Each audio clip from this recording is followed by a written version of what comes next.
भवन को जाए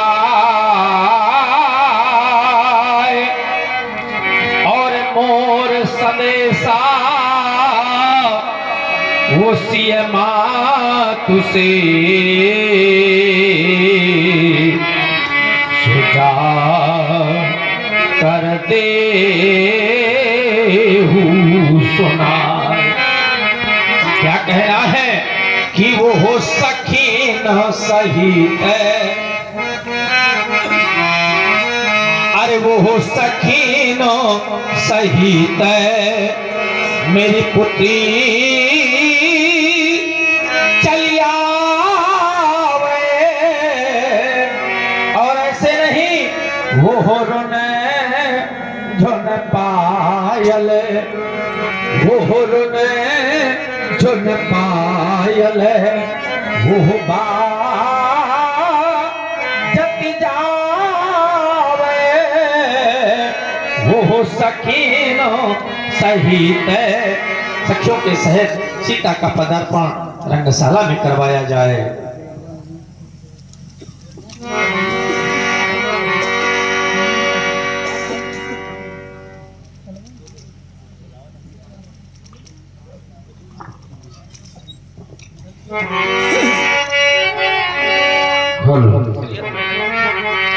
सभी राजा श्रीहत हो गए, जरग देवी देखा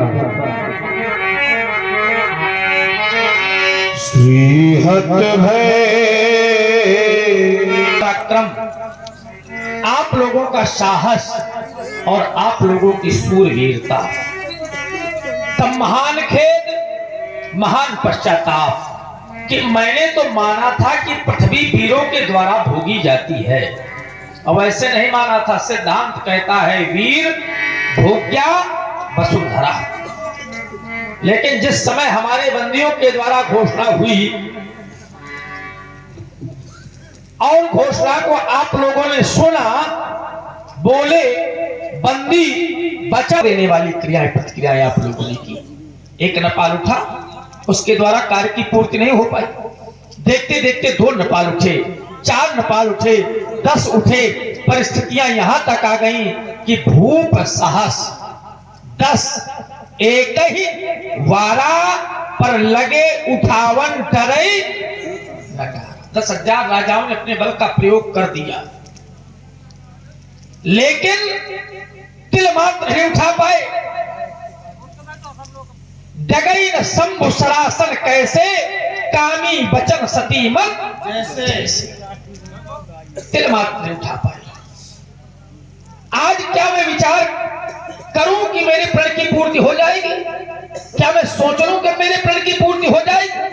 जब 10,000 राजाओं के द्वारा मेरे प्रण की पूर्ति नहीं हुई, अब आप लोगों के हृदय में शंका होगी, क्योंकि इसके पहले जो क्रम रहा है तो शंकाएं आप लोगों के अंदर बहुत पैदा हुई। अब चूंकि उस विषय पर हम बोल नहीं सकते हैं, लेकिन ये आप कहेंगे कि महाराज कोई साधारण धनुष है, कैसे 10,000 राजा कैसे लग गए? ये भी प्रश्न हो सकता है। तब आज हर एक प्रश्न पर चर्चा होगी। इसमें क्षमता है, सामर्थ्य है, भगवान शंकर का धनुष है गरु और हरु। मन उपाय भट बाहुबल अधिक अधिक गरुआय। तब इसमें 10,000 राजा। बहुत लोग शंका करते हैं कि वार माने दिन होता है, यहां पर दिन से संबंध नहीं है। यहां पर दिन माने हैं एक ही समय से लगे उठावन भूप साहस। 10 एक ही वारा, एक ही बार में, दिन में नहीं। वार का अर्थ दिन से भी होता है, लेकिन एक ही वारा माने तत्काल 10,000 राजाओं ने एक साथ अपने बल का प्रयोग किया, क्योंकि गरु और हरु की सामर्थ्य है। इस मन उपाय घटबाव बल अधिक अधिक गरुआय। बढ़ता है और घटता है, छोटा हो जाता है, बड़ा हो जाता है। गरु और हरु की क्षमता है, इसमें सामर्थ्य है। साधारण नहीं है, दिव्य धनुष है, भगवान शंकर का धनुष है, इसमें सामर्थ्य है। लेकिन आज जब मैं क्या विचार कर लूं कि मेरे प्रण की पूर्ति हो जाएगी, मेरे प्रण की पूर्ति नहीं हो सकती है। अब इतना अवश्य कहना चाहता हूं कि चले जाएं आप लोग मेरी मिथिला को छोड़ करके, परित्याग कर दें आप लोग मेरी मिथिला का। अगर इतने पर भी आप लोगों ने मेरी मिथिला का परित्याग नहीं किया तो आज यह जनक कुछ कहने के लिए बात हो रहा है और कहना चाहता है।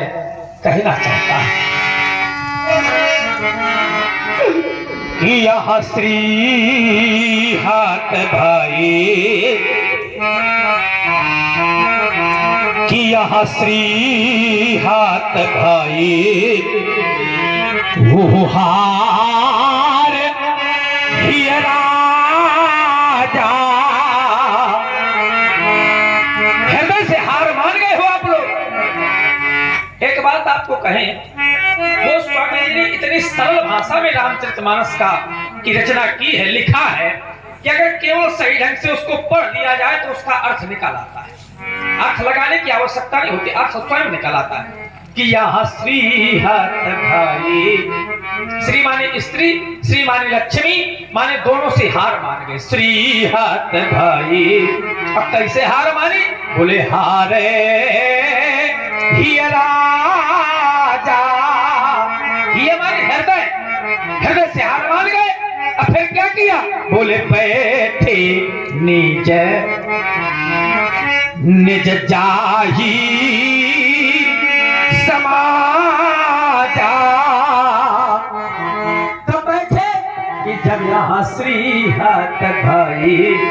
अब जरा सोचो, कोई व्यक्ति किसी स्थान पर जावे और अपने को बहुत कुछ मान करके जाए कि मैं बहुत बड़ा वीर हूं, अब वहां पर वीरों की प्रतियोगिता हो रही हो, अब वो सबके सामने हार मान जाए, तो जरा आप लोग बताओ क्या वहां पर बैठेगा? वो तो चला जाएगा। लेकिन यहाँ बैठे निज निज जाही ये समाजा। फिर ऐसा विरोधाभास क्यों? अपने अपने समाज में क्यों जाकर के बैठ गए? क्या अभी और कुछ देखना चाहते हैं कि जनक का और अपमान हो जाए? नहीं मेरे मित्र, आप लोग चले जाएं। या फिर आप लोग ये अपेक्षा कर रहे हैं कि जनक हमको वीर मान ले और वीर मान करके अपनी पुत्री को हमें दे दे, तो ये भी संभव नहीं है।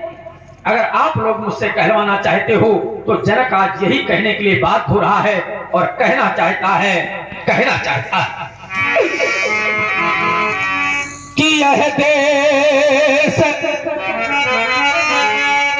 देश के राजा गण हम किन्हें कहे बलशाली है, और हमको यहाँ अब विश्वास हुआ ये पृथ्वी वीरों से खाली है। आज हमको विश्वास हो गया कि पृथ्वी पर कोई वीर नहीं रह गया। यदि यह विचार पहले होता, या तो ये पूर्व में विचार हो गया होता प्रण करने के पहले, तो क्या मैं प्रण करता? क्या प्रण करने के बाद अपयश का पात्र होता? तभी तो कह रहा हूं कि यदि यह विचार पहले होता तो यह बेबसी नहीं होती। और देख लो दुनिया वालों, हम ये प्रण करते ही नहीं तो ऐसी हंसी नहीं होती। हंस लो मेरे मित्रों, हंस लो, लेकिन संसार बेटी वाला है। यदि आप लोग कह रहे हो कि महाराज अपना प्रण छोड़ दे, तो यदि हमें अपना यह प्रण छोड़े तो धर्म हानि है, लज्जा है। तो मेरी पुत्री को कुंवारी अब रहना है, क्या करें हमारा बस क्या है। अब हमारे बस की बात नहीं रह गई, और अगर हमारे बस की बात है तो केवल यही है कि आसरा छोड़ो अब प्रस्थान करो। कुछ आशाएं लेकर के आप आए थे मेरी मिथिला में। जब मिथिला जा रहे हैं अपने घर वालों से कह करके आए थे, जब मिथिला जा रहे हैं और धनुष का खंडन करेंगे, राजकुमारी सीता के साथ में अपना पाणिग्रहण संस्कार करेंगे। तो तुम्हारी आशाएं निराशाओं में परिवर्तित हो गई। तभी तुम कह रहे हैं कि आसरा छोड़ो और प्रस्थान करो। क्यों? यहाँ पर न बनाया दाता ने और मेरी पुत्री का विवाह अब लिखा नहीं विधाता ने। अगर मेरी बेटी की रचना ब्रह्मा ने की होती तो शायद आज उसके विवाह के अंक अंकित कर देते, लेकिन ब्रह्मा की सृष्टि से परे है मेरी बेटी। आज उसके विवाह के अंक कैसे अंकित करते, कैसे अंकित करते? यदि आप लोग कह रहे हो कि महाराज कार आपका बहुत बड़ा है, सोई पुरारी को दंड कठोरा, इतना ही नहीं गर्व कठोर विदित सब काहू, और उसके बदले में एक छोटी सी कन्या खटवर्षी बालिका। तो नहीं मेरे मित्रों, यदि यह गर्व है, यह कठोर है, इस संसार में विदित है, ये कोई साधारण कन्या नहीं है। आप लोगों की बैठी हुई कन्याएं आप लोगों की लौकिक बालिकाएं हैं, और यह कन्या हमारी लौकिक नहीं अपितु अलौकिक कन्या है। कोई न कोई विशेषता होगी। अगर हम इसकी विशेषताओं पर चर्चा करें तो इसमें एक नहीं, इसमें दो नहीं, इसमें 3 लाभ है, और 3 लाभ ही नहीं, प्रत्येक एक लाभ पर एक एक पुरस्कार लगा हुआ है। पहले सुन ले मेरे लाभ, सुन ले मेरे लाभों की उपलब्धियां, और जब अच्छे लग जाए मेरे लाभ तब आप लोग कर देना मेरे प्रण की पूर्ति।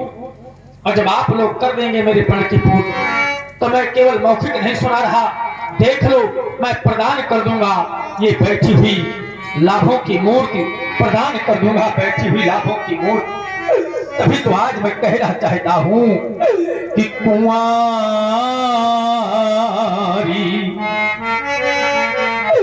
हमने कह दिया कुंवारी तो साधारण नहीं होगी, क्योंकि विशेषता लगी हुई है।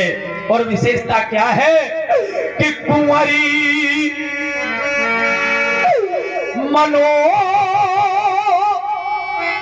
हरि जय बड़ी और कीरतयती ये कमनी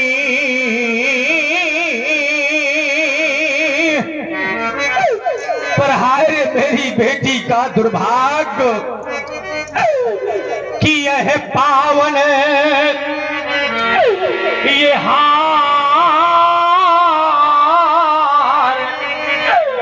अब जनू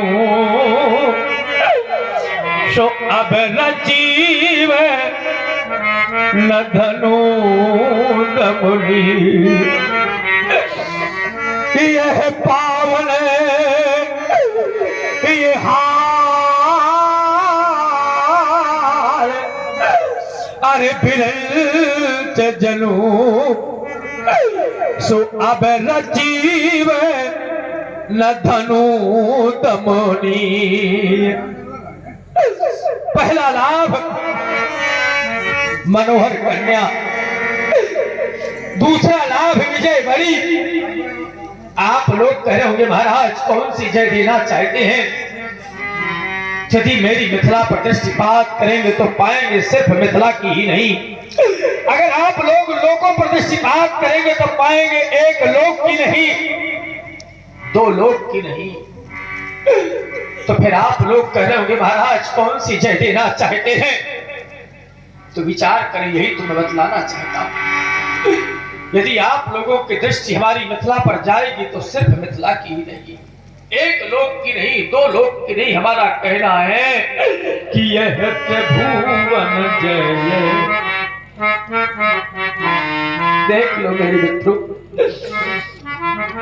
ये है तीनों लोकों की जय, यह त्रिभुवन जय।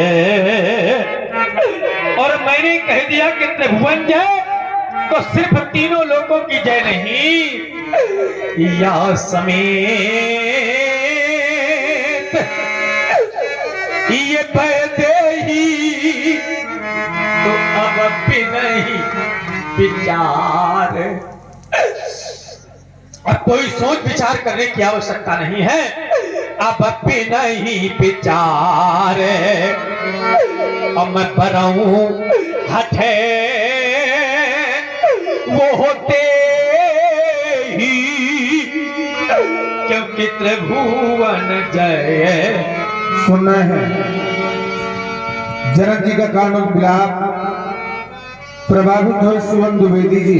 सीता मैं आप लोगों को समर्पित कर दूंगा। आज मैं अपने लाभ सुनाए, लाभों के विषय में बतलाया।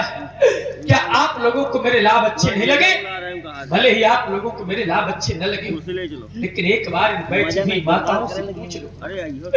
मैया जिस समय अपनी उदर से कन्या को जन्म दे देती और जब पाल पोस करके मैया बेटी को बड़ा कर देती, और जिस समय बेटी सयानी हो जाती है तो मैया कहा करती है कि बेटी बेटे तुमको बड़े लाड़ प्यार से पाला, जिस दिन तुम्हारी दरवाजे से डोली निकलेगी मैं कैसे विदा कर पाऊंगी। मेरे मित्रों बेटी रो देती है, कहती है माँ मुझे भूल जाना माँ, मेरे सुख दुख को भूल जाना माँ, मेरा जीवन तो एक धान की बेल की तरह है माँ। मेरे मित्रों बेटी चाहे किसी धनवान की हो और चाहे बेटी निर्धन की हो, लेकिन बेटियों का जीवन एक धान की बेल की तरह होता है।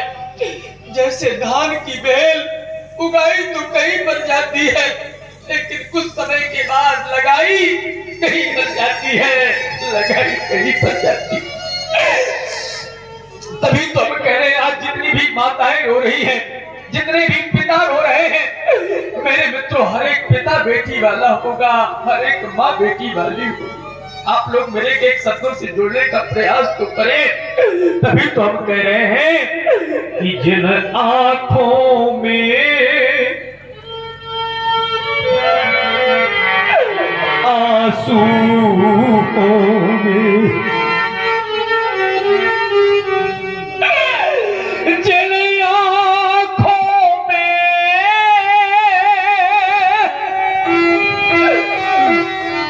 आंसू होंगे, वो आंखें बेटी पाली होगी। और जो माँ यहाँ अब रो रही है,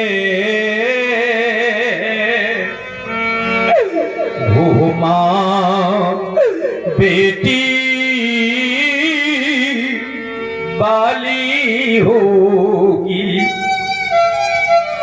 आज जितनी भी माताएं, जितने भी पिता यहाँ पर बैठे बैठे बेचारे दुखी हो रहे हैं, हर एक पिता हर एक माँ मेरे मित्रों बेटी बाले होंगे।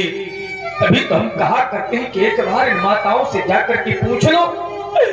मैया तो यही कहती है कि महाराज बेटी को चाहे जितना धन दे दिया जाए, चाहे जितनी संपत्ति दे दी जाए, लेकिन जिस समय अपनी आत्मजा बेटी की दरवाजे से डोली निकलती है तो महाराज हर एक पिता रो देता है, हर एक माँ रो देती है। तभी तो हम कहा करते हैं कि बेटी को चाहे वो सब कुछ दे दो, चाहे जितना धन दे देना, चाहे जितनी संपत्ति दे देना, लेकिन कोई भी माँ, कोई भी पिता मैंने नहीं देखा कि अपनी बेटी की विदाई प्रसन्नता से कर पाता। जिस माँ ने अपनी बेटी को पाल पोस कर कितने हाथों से बड़ा किया, और जिन हाथों से पाल पोस करके बड़ा किया, उन्हीं हाथों से जिस समय बेटी अपनी में बिठा करके विदा करती है तो हर एक माँ रो देती है, हर एक पिता रो देता है। तभी तो हम कह रहे हैं कि बेटी को चाहे वो सब कुछ दे दो, पर दिल में संतोष नहीं होता। क्या होता है? ये बेटी की प्रथमों विदाई में ये हर मातू पिता देखा रोता, ये हर मातू पिता देखा रोता। हर एक मातू देखती है,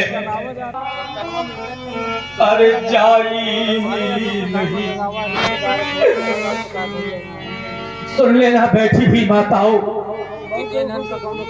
जिस माँ ने कन्या को जन्म नहीं दिया, जिस पिता ने अपने हाथों से बेटी को पाल पोस करके बड़ा नहीं किया, वो माँ वो पिता बेटी के सुख और दुख को क्या जान सकता है। तभी तुम कह रहे हैं कि जिसने यह कन्या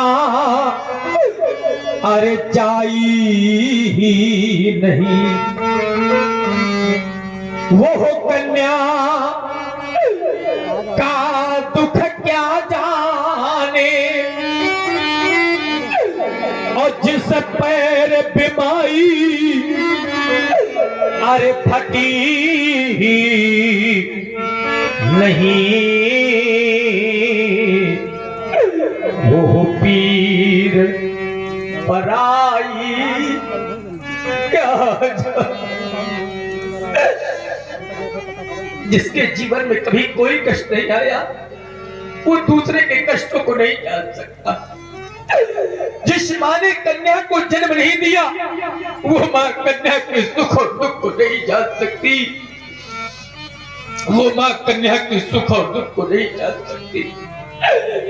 अरे इन माताओं से तो जाकर के पूछो, जिस समय मैया बेटी को जन्म दे देती है और बेटी को पाल पोस करके बड़ा कर देती है, तो बेटी चाहे जितनी सयानी हो जाए, चाहे वो माँ के बराबर हो जाए, लेकिन शास्त्र हमारे क्या कहते हैं कि जिस समय बेटी के विवाह का समय आता है तो मैया अपनी बेटी को गोद में बैठा लिया करती। और कैसे? हमारे शास्त्र कहते हैं कि अधिक स्नेह इतना माँ का बेटी से स्नेह उमड़ पड़ता है। क्यों? क्योंकि पिता को पुत्र अधिक प्रिय होता है। आत्मनौ जायते पुत्रा, पिता की आत्मा के रूप में पुत्र का जन्म होता है। जैसे किसी व्यक्ति का विवाह हो गया और उसके पुत्र हो गया तो पितृ ऋण से पूर्ण हो जाता है। इस वजह से पिता की आत्मा के रूप में पुत्र का जन्म होता है। और माँ जब बेटी का विवाह हो जाता है और जब वो कन्या को जन्म दे देती है तो उस माँ की कोख धन हो जाती है।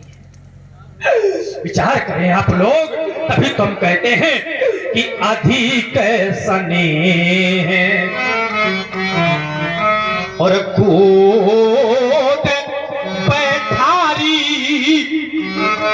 इतना स्नेह जागृत हो जाता है माँ का बेटी के प्रति कि मैया बेटी को अपनी गोद में बैठा लेती है और कहती है, बेटी जिस घर को तूने अपना घर मान रखा है, इसको तो तुझे एक दिन छोड़ करके चला जाना है। बेटी जिस माँ को तूने अपनी माँ मान रखी है, अरे इसको तो तुझे छोड़ करके चला जाना है।